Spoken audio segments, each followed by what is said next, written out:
તો આ તરફ મહેસાણાનું તરફ ગામ ભાજપમાં જોડાયું છે। આરોગ્ય પ્રધાન ઋષિકેશ પટેલનું ભરતી મેળો ઓપરેશન સામે આવ્યું। તરફ ગામના આગેવાનો, હાલના અને પૂર્વ કોંગ્રેસ હોદ્દેદારો ભાજપમાં જોડાયા। તરફ ગામ ખાતે ઋષિકેશ પટેલના હસ્તે ગામજનોએ કેસરીનો કેસ ધારણ કરી લીધો। અત્યાર સુધી કોંગ્રેસ તરફ ઝૂકેલું તરફ ગામ હવે ભાજપ સાથે જોડાયું છે। ભાજપને અત્યાર સુધી તરફમાંથી સહકાર મળતો જ નહોતો। હવે તરફ ગામ પણ ભાજપ સાથે હોવાનું ઋષિકેશ પટેલનું નિવેદન પણ સામે આવ્યું છે। વધુ વિગત મેળવીશું કેતન અમારી સાથે ફોન લાઈન પર સંવાદદાતા જોડાઈ ચૂક્યા છે। કેતન, વધુ માહિતી શું છે? ચોક્કસથી જણાવી દઉં કે વિસનગરનું તરફ ગામ હવે ભાજપમાં જોડાય છે। આરોગ્ય પ્રધાન ઋષિકેશ પટેલની દ્વારા આ જે ભરતી મેળો હોય છે ઓપરેશન તે પાર પાડવામાં આવ્યું હતું। તરફ ગામના જે આગેવાનો હોય છે, હાલના અને પૂર્વ જે કોંગ્રેસ હોદ્દેદારો છે, તે તમામ જે હોદ્દેદારો હોય છે તે ભાજપમાં જોડાય છે। તરફ ગામ ખાતે ઋષિકેશ પટેલના હસ્તે ગામજનો દ્વારા ગતરોજ જે કેસરી હોય છે તે ધારણ કરવામાં આવે છે। કહેવામાં આવે છે કે જે તરફ ગામ હોય છે અત્યાર સુધી કોંગ્રેસ તરફ ઝૂકેલું હતું અને કોંગ્રેસ તરફ ઝૂકેલું ગામ હવે ભાજપ સાથે જોડાયું છે, જેથી કરી ભાજપને મોટો ફાયદો આગામી દિવસોમાં થશે તેવું હાલમાં જણાઈ રહ્યું છે। તરફ ગામ હવે ભાજપ સાથે હોવાનું હાલમાં ઋષિકેશ પટેલ દ્વારા નિવેદન પણ આપવામાં આવ્યું હતું। જી આભાર કેતન, માહિતી બદલ। રાજ્યના પાડોશમાં આવેલી સંઘ પ્રદેશ દમણ દીવ લોકસભા બેઠક ઉપર ભાજપ કોંગ્રેસના ઉમેદવારોનો પ્રચાર પૂરજોશમાં ચાલી રહ્યો છે। આ વખતે ભાજપના ઉમેદવાર તરીકે લાલુભાઈ પટેલ અને કોંગ્રેસના ઉમેદવાર તરીકે કેતનભાઈ પટેલ ચૂંટણી મેદાને છે। કોંગ્રેસના ઉમેદવાર કેતન પટેલે દમણમાં એક જંગી કાર રેલીનું આયોજન કર્યું, જેમાં કોંગ્રેસના કાર્યકર્તાઓ અને સમર્થકો પણ જોડાયા હતા। કોંગ્રેસી આ રેલી દમણના વિવિધ વિસ્તારોમાં જાહેર માર્ગો પર ફરી અને લોકોનું સમર્થન માંગ્યું।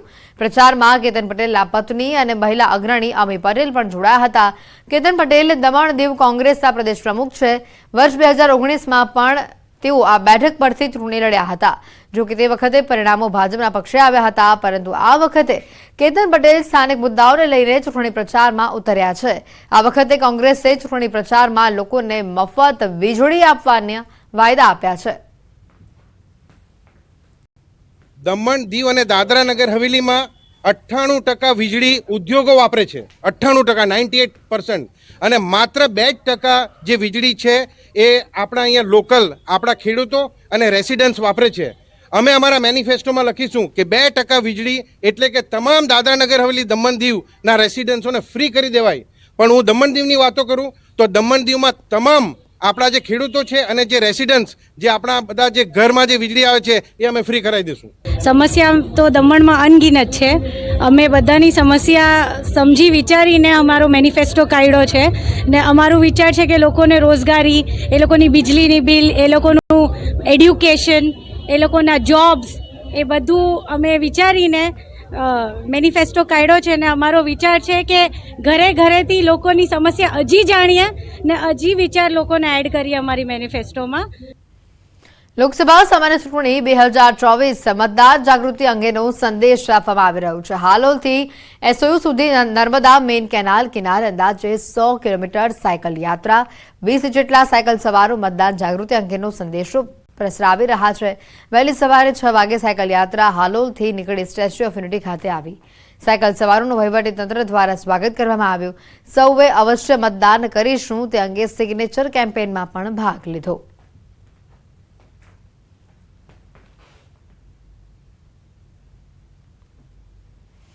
અને હવે વાત કરીશું રૂપાલાની માફી છતાં યથાવત રહેલા વિરોધની।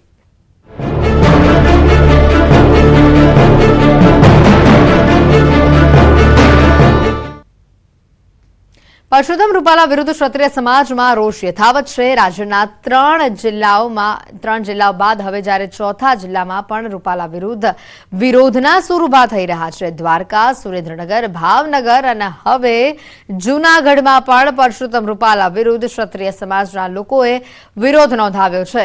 એક તરફ ગઈકાલે રાજકોટમાં પૂતળું બાળી સળગાવનારા ક્ષત્રિય સમાજના આગેવાનોની પોલીસ અટકાયત કરતા ક્ષત્રિય સમાજે ભારે રોષ સાથે આક્રોશ વ્યક્ત કર્યો। એટલું જ નહીં, આ વિરોધમાં મહિલાઓ પણ જોડાઈ અને પરસોત્તમ રૂપાલાની ટિકિટ કપાય તેવી ઉગ્ર માંગ કરી હતી।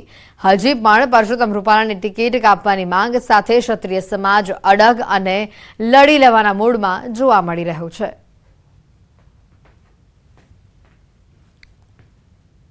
દ્વારકાના ખંભાળિયામાં રાજપૂત સમાજની મહિલાઓ મેદાને આવી છે. વિનાયક સોસાયટી વિસ્તારમાં મહિલાઓએ પરસોત્તમ રૂપાલાની ટિકિટ રદ કરવાની માંગ સાથે વિરોધ કર્યો. રૂપાલાની ટિકિટ રદ કરવામાં નહીં આવે તો ચૂંટણી બહિષ્કારની ચીમકી ઉચ્ચારી. મહિલાઓએ ઘરે ઘરે જઈ પોસ્ટર્સ લગાવ્યા. સરકારનો રૂપાલાનો ટિકિટનો તમે બહિષ્કાર કરો અને એની ટિકિટ રદ કરો. કારણ કે અમારા ક્ષત્રિય સમાજ વિશે જે ખરાબ ટિપ્પણી કરી, ખરેખર એ મોટા મંત્રી પદના માણસ છે, આનાથી આવું બોલાતું નથી. ક્ષત્રિય સમાજની એક જ માંગ છે કે રૂપાલાની ટિકિટ રદ કરો. જ્યાં સુધી રૂપાલાની ટિકિટ રદ નહીં થાય ત્યાં સુધી અમે આ ચૂંટણીનો બહિષ્કાર કરશું. અમારા બધાયનો એ જ છે કે એમની ટિકિટ રદ કરવામાં આવે.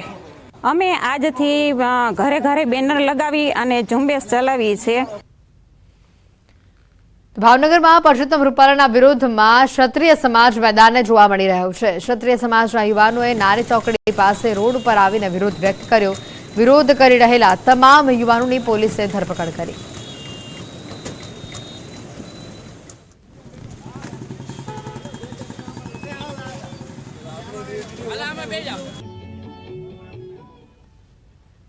સુરેન્દ્રનગરમાં ક્ષત્રિય સમાજની વાડી ખાતે ક્ષત્રિય સમાજનું સંમેલન મળ્યું. રૂપાલાની ઉમેદવારી ભાજપ રદ નહીં કરે તો ક્ષત્રિય સમાજ ભાજપના વિરોધમાં મતદાન કરશે તેવી જાહેરાત કરવામાં આવી. પીટી જાડેજા, નેતા યુવરાજસિંહ જાડેજા આ સહિતના ક્ષત્રિય સમાજના આગેવાનો ઉપસ્થિત રહ્યા.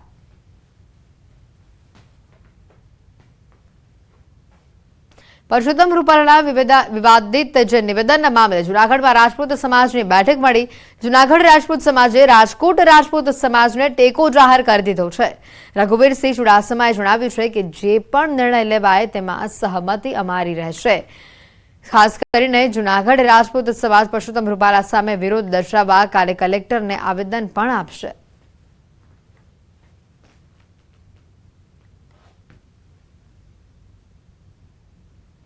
પરસોત્તમ રૂપાલાના વિવાદિત નિવેદન બાદ ગોંડલના જયરાજસિંહ જાડેજા સમર્થનમાં આવ્યા હતા.